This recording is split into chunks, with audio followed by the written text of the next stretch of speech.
Han pasado por el planeta seres con un conocimiento muy elevado, seres que han venido con la misión de revolucionar a la raza humana y sacarlas del engaño y de la esclavitud a la cual hemos sido sometidos sin previo aviso, seres evolucionados que sin saber cómo han accedido a conocimientos que sabiendo cómo descifrarlos o llevándolos a la práctica individualmente seríamos liberados de la esclavitud actual. Uno de estos seres tan evolucionados fue Pitágoras, nacido alrededor del año 560 a.C.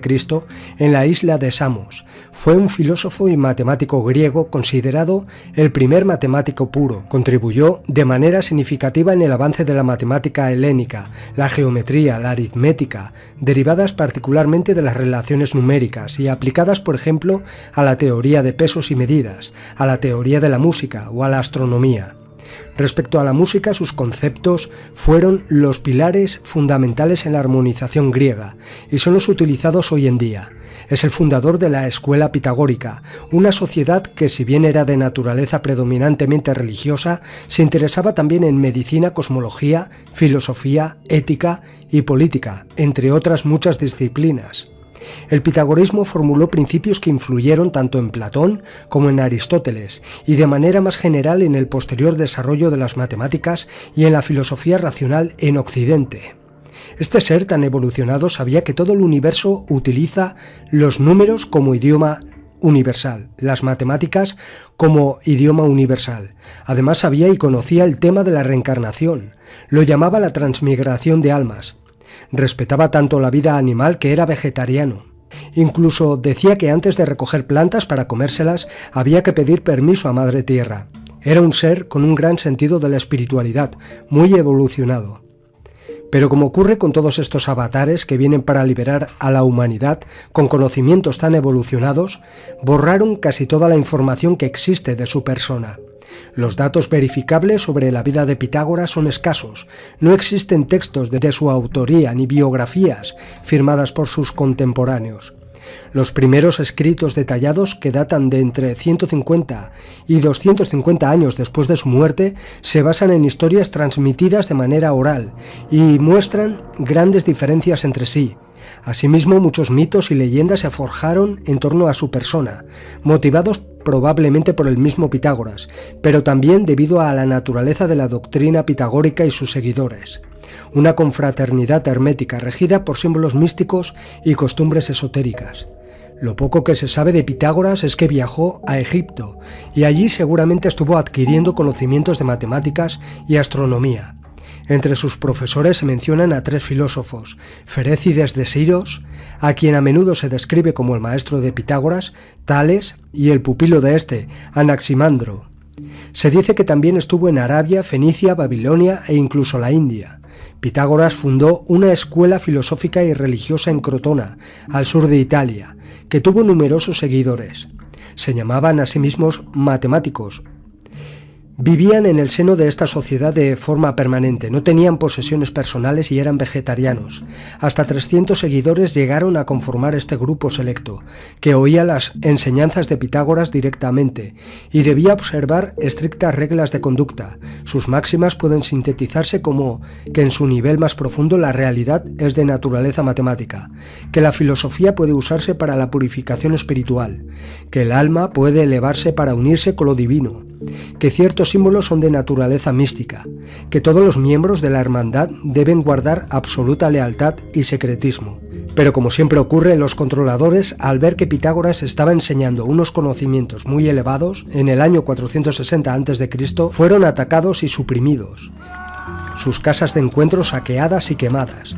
Se menciona en particular la casa de Milo, en Crotona, donde más de 50 pitagóricos fueron sorprendidos y aniquilados. Aquellos que sobrevivieron se refugiaron en Tebas y otras ciudades. Aquí llegamos a lo más importante de los conocimientos que transmitió a quienes le seguían. Habló de los arcontes, de la manipulación por parte de estas entidades. Pitágoras creía que estas entidades, o almas, como las llamaba, en el aire, afectaban nuestros pensamientos, sueños y enviaban presagios de enfermedad. Estas enseñanzas se conocían como la doctrina de la transmigración de las almas, o doctrina de los espíritus sin cuerpo. El objetivo principal de los pitagóricos era llegar al cielo, liberándose del control de estas entidades. Pitágoras y sus seguidores idearon enseñanzas y un código moral para transmigrar sus almas al cielo, a niveles más elevados, como un proceso de purificación, es decir, absteniéndose del pecado.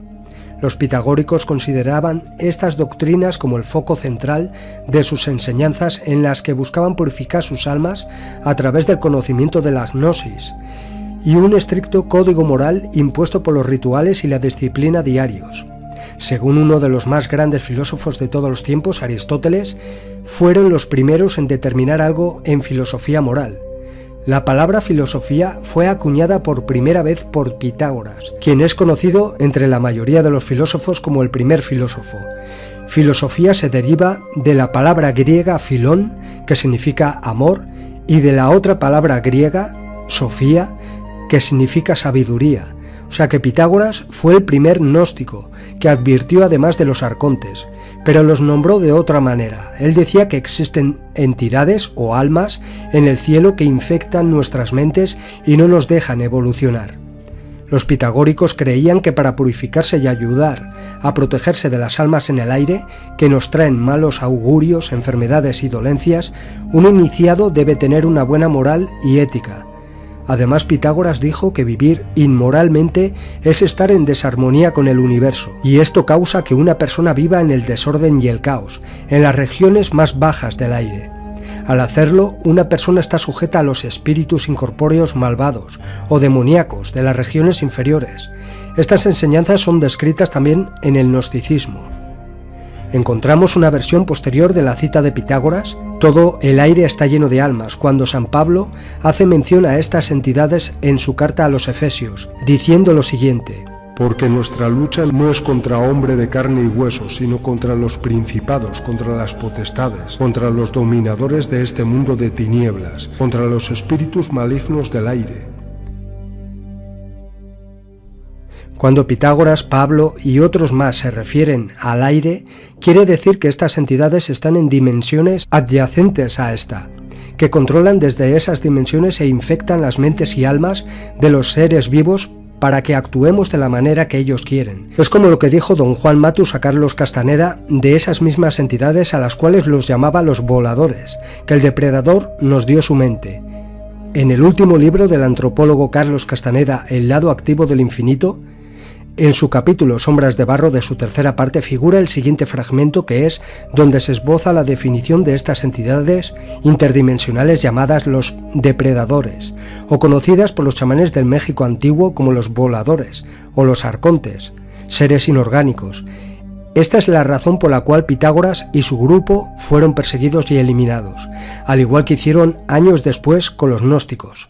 Toda esa sabiduría la extrajo de la gran mente cósmica. Además, fue quien enseñó a los primeros gnósticos a conectar con la memoria del universo y descubrió que el lenguaje del cosmos son las matemáticas, y todo está compuesto por patrones geométricos fractales. Pitágoras además descubrió las proporciones existentes entre los principales intervalos de la escala musical. La gran revelación fue que estos intervalos se podían expresar con los números del 1 al 4. La música significaba, pues, la expresión en el mundo de los humanos, y con sus elementos básicos, los números, del orden, perfección y armonía que la fuente original había conferido al universo en su creación. Pitágoras le dio una vuelta más a su razonamiento para vaticinar que el movimiento circular de cada planeta debía de producir un sonido proporcional a su distancia relativa al Sol. La sinfonía estelar así creada la denominó la música de las esferas. Pitágoras además creó el tetráquix para representar la relación de las notas musicales consonantes y las proporciones numéricas que las generan: 1/2, 2/3 y 3/4. El total de elementos utilizados suma 10, número que para Pitágoras encarnaba la perfección. La tetráquix, así como el pentáculo, otra figura sagrada para el sabio de Samos, plasman gráficamente la aguda visión de una mente prodigiosa de hace más de 2500 años. Fue el símbolo distintivo de la hermandad fundada por Pitágoras en Crotona, Italia. Se trata de una estrella pentagonal, que ellos llamaban pentagrama. Uno de los primeros grandes problemas filosófico-matemáticos fue el descubrimiento de los inconmensurables, esto es, de la existencia de los números irracionales. La escuela pitagórica descubrió este hecho con la diagonal y el lado de un pentágono regular. Este número irracional es justamente la sección áurea. El pentagrama, es decir, la estrella de 5 puntas que forman las diagonales del pentágono regular, era el símbolo de los pitagóricos.